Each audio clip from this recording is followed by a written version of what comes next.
listening to Frey. Starting right now. Here's your host, Alfredo Leon. Dak Gala, and this is indeed Frey, as we're going to talk about what happened in the NBA last night. But first, we're live from Penn Station, just outside of Madison Square Garden in Manhattan, as you can tell by all the noises in the background, and the noise of all the PA guy talking about the trades and everything like that. But as the second annual NBA Africa game was held on Saturday in Johannesburg, South Africa, as Team World defeated Team Africa by a score of 108-97.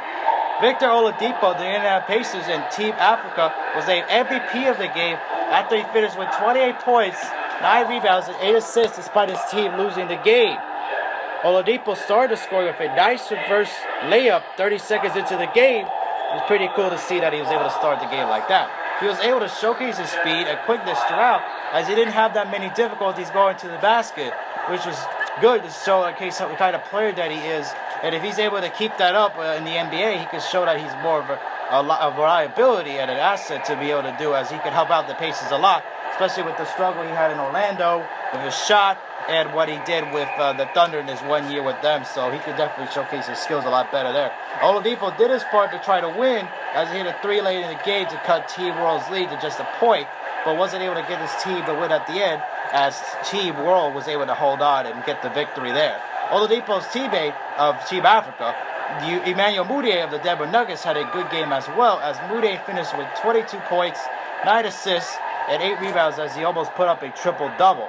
However, on the winner Team World, Andre Drummond of the Detroit Pistons had 14 points and 13 boards, and DeMarcus Cousins of the New Orleans Pelicans had a double-double with 11 points and 10 boards. Jaylen Brown of the Boston Celtics had 15 points, while New York Knicks teammates Kristaps Porzingis and Courtney Lee each had 14 and 13 respectively. Kyle Lowry of the Toronto Raptors had 13, and Kemba Walker of the Charlotte Hornets had 10. Team World has stormed out to the lead early in the game by outscoring Team Africa 33-19 in the first quarter. Team Africa was able to rebound in the second quarter, 28-17, to cut it to 3 at halftime. Team World tried to widen the gap in the fourth quarter, but Team Africa made sure that didn't happen. Team Africa responded with a 7-0 run late to keep the game close, as Thabo Sefolosha of the Utah Jazz had a wide-open shot to give his team the lead, but was unable to capitalize with only 5 minutes after the contest, and his team never recovered. But Team World was make sure to put up a fight. Team Africa would make sure to put up a fight, as they make sure this game wouldn't be a blowout later in the game, as they were able to capitalize and get the win there, and make sure that Team Africa was able to make sure to keep it close in the end, so they would be competitive enough for them to win. And they made sure of that, as they were able to at least keep the game close and not have Team World completely make it into a blowout, as they were able to make it close there. And this was the second straight win for Team World, who won the first NBA Africa game in 2015 by a score of 101-97. Prior to the game itself, the players got time to spend the week working with Basketball Without Borders, which is a community program that tries to grow the game internationally while encouraging positive change in the areas of education, health, and wellness. Dikembe Mutombo, an NBA Hall of Famer and a native of the Congo, made a statement on the league's efforts, courtesy of Sean Powell of NBA.com. When I see the turnout and the level of interest, it brings tears to my eyes. I thank the commissioner for bringing the NBA here, stated Mutombo. I think the next step is to see how many more basketball academies will open. Here in Africa, 65% of population is under the age of 16. We cannot allow them to not learn how to play the game of basketball. A lot would love to try the game. That would be a part of it. They think maybe someone will discover me. Pretty cool to notice something like that out of Mutombo, as the NBA is trying to grow the game globally and try to grow it in Africa, especially because of the third world country, and they're trying to grow the game as all the struggles that happen with people over there, especially with poverty and not having a lot of food and supplies to be able to support themselves, which is a good step for the NBA to try to get kids around the world to be able to play basketball. It's not that hard to pick up a basketball, because it's just you need a court and a basket to shoot it in, as it's a lot harder to play with a football or a baseball or hockey, because football is not that hard, but baseball is a lot harder because you need a stick and a bat, and hockey you need to have a stick and a puck and an ice rink, which is hard to have that.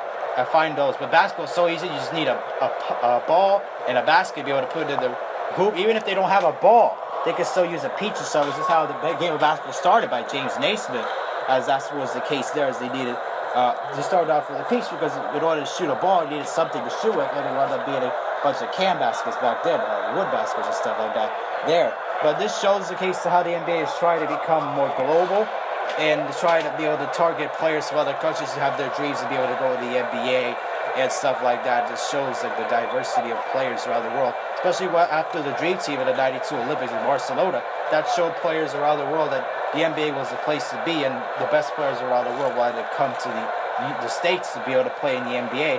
And that just shows the diversity of how the NBA has grown throughout the years and how much it's grown globally as well since those Olympics.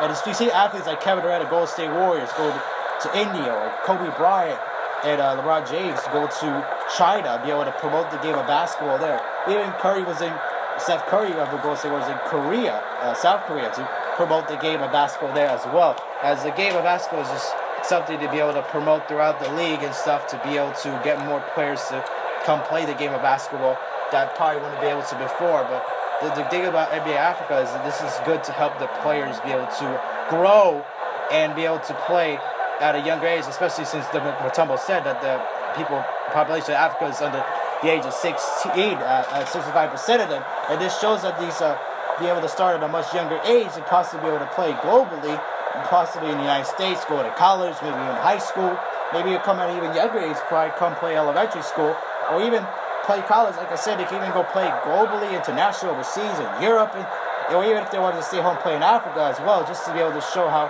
much diversity could be throughout the NBA and show the globalness of the NBA, how much it's grown globally and stuff like that, to be able to keep the NBA for getting to get new athletes to come into the NBA from different places, just so they can show their skills and show, like, because of the fact that maybe a new superstar could be coming from a third world country, but because of the fact they don't have the money or anything like that to help them out, or the food and stuff, they're not able to dream, to be able to have that dream come true.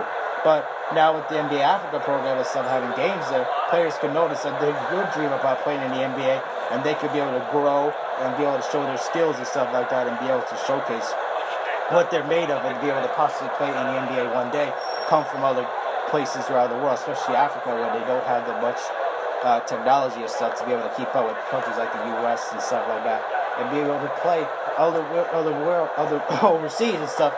They could be able to recover and help their family provide money. So just like some of the players like Serge Ibaka and stuff like that have come through those struggles and not be able to have the money and stuff, be able to come through it and get through it and go to the NBA stuff, showcases that they're able to make the money and be able to come back to their communities in Africa and be able to give back and show those kids what they went through. And these guys in the NBA were able to do it, and those kids in Africa could be able to do it as well, which is pretty cool to see there, that they were able to do that and play the Africa game and be able to give back to the community as well. Also, NBA Commissioner Adam Silver spoke about the sport's growth into the continent and the players that decided to go on the trip.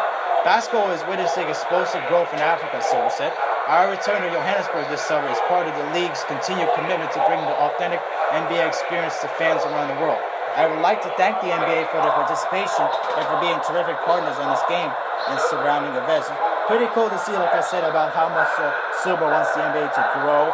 And that's good, because the NBA is the best basketball league of the world. All the players around the world want to come here, as players come from a number of different countries, including Germany or France or Argentina, even the countries in Africa as well. That just shows how NBA Africa has grown, and it shows that internationally players can dream of the NBA. And players all around the world know who these NBA guys are now because of the publicity of the NBA going to other countries and stuff like that, to showcase, like I said, how much the NBA has grown, and that players from anywhere can come and dream of the NBA, as there's no limits to where it goes. And this is a good place for players to show. Well, this is a good place for players to show other kids how the game is played and stuff. And Basketball Without Borders showcases how much that is the case there, and be able to show players how they can play the game of basketball the right way, and they can dream of going to the NBA one day, getting their families out of poverty, and possibly getting them a nice home somewhere else, so they could be able to live a nice lifestyle for them and for the players themselves if they're able to make it to the NBA.